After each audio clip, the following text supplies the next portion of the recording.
so our first question is, why did you choose your field and what do you do? Okay, so I mean, obviously Air Products is a pretty large employer in the Lehigh Valley, and it's close to Lafayette, so Air Products seemed like a good company to work for, so I tried it out for an internship, and it ended up working out, which is why I work there now.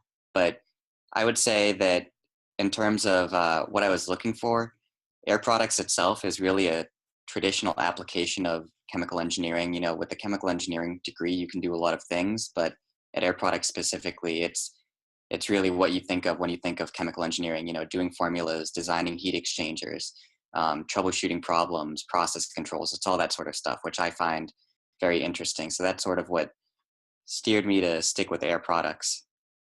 Another thing specific to Air Products, I work in the field. I work in New Orleans plant right now instead of at Allentown headquarters.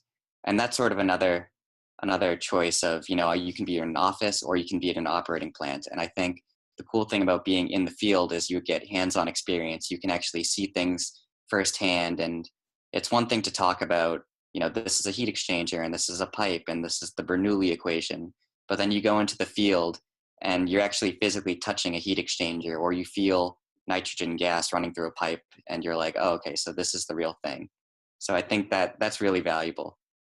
To me at least. And I feel like a lot of people have similar feelings to me about that.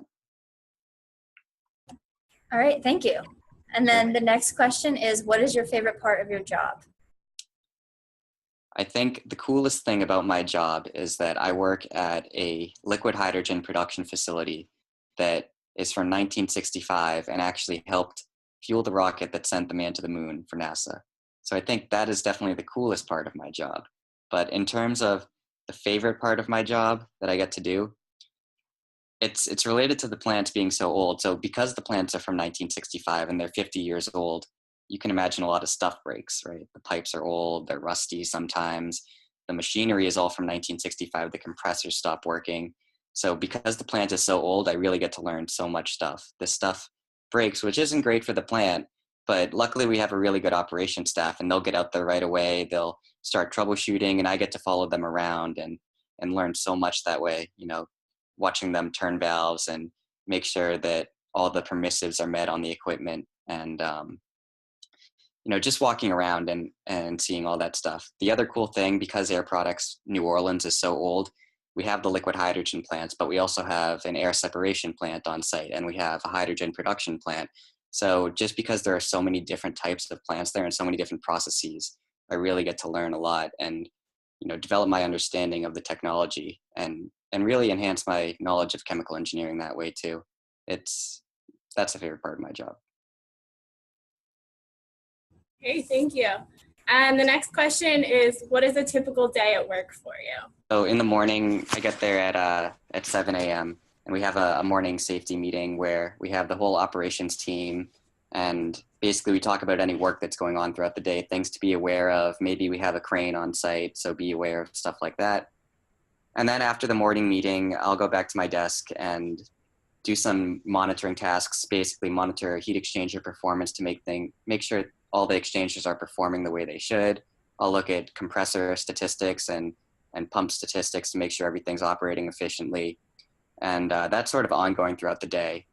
In terms of projects long-term, what I've been working on, it's a lot of like the management of change process and overseeing projects that way. So when we have some new upgrade that we're doing, for example, we're upgrading all the electrical systems at our plant. So we're bringing in a new transformer, we're rewiring the control system.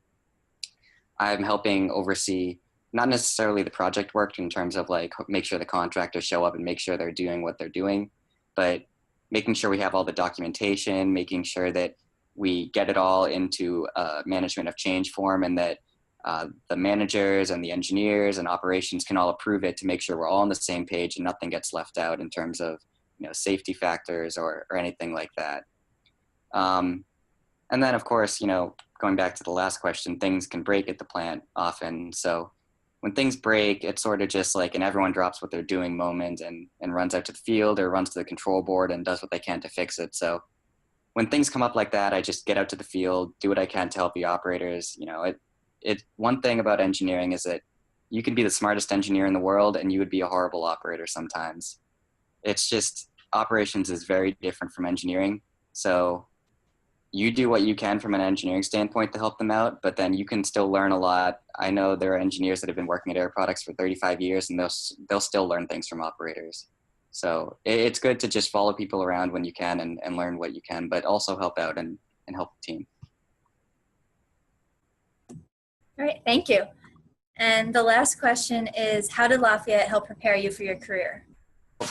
I think the thing that makes Lafayette's engineering really unique and different from a lot of other engineering programs is, obviously people say the connection to liberal arts and doing the liberal arts with the engineering, but it's kind of true. So it's the communication factor that makes you different as a Lafayette engineer.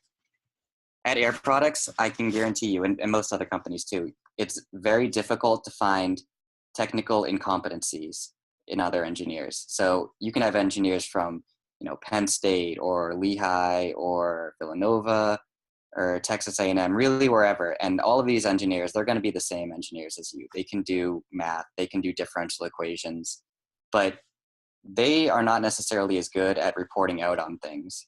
So being a Lafayette engineer, really, I think Lafayette does a good job emphasizing taking ownership of things and communicating out on those, right? You do a lot of projects in school or in college, and you work on teams, and you have to write lab reports and give presentations. So when you get to the real world, you have a project that you do, and instead of just, doing it and you do a good job and no one knows about it, you'll be able to write emails, hey everyone, like I put together this package that documents everything that was done in the project. Here you go. It's all nice and like tied with a bow.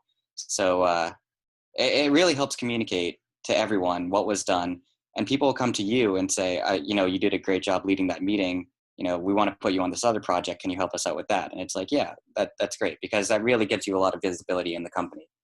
And another thing to stress is that as an engineer, you don't necessarily have to do engineering things. I said that's what I like, and it is what I like a lot. But I've got friends that went to Lafayette here, and they work at Air Products, and they work like in the business group. And there's really no day-to-day engineering that gets done in the business group. But having the technical background and then being able to go and visit customers, and when they say, oh, your pipeline keeps screwing up our pump, and you can, sort of say, well, why is that? And you can ask, engineering type questions, and it'll lead, you can either say, oh yeah, that's like a real concern and we need to fix that, or maybe steer them in the right direction and say, oh, well, I've seen something like this before. Have you considered doing X, Y, Z? So being able to interface with your operations team, the maintenance team, other engineers at work, the business team, it's very important to be able to communicate. I think Lafayette emphasizes that very well. Something that my boss said, my first boss, he's a smart guy. One of the things that he said that successful people are the ones that get things across the line. And I think that Lafayette students do a really good job doing that. They're able to take ownership of a project. Anyone can start a project, anyone can move a project along, but to actually close it out, finish it, report out on it, that's not an easy thing to do. And I think Lafayette does a good job emphasizing that and preparing you for the real world with that. All right, thank you, Tyler.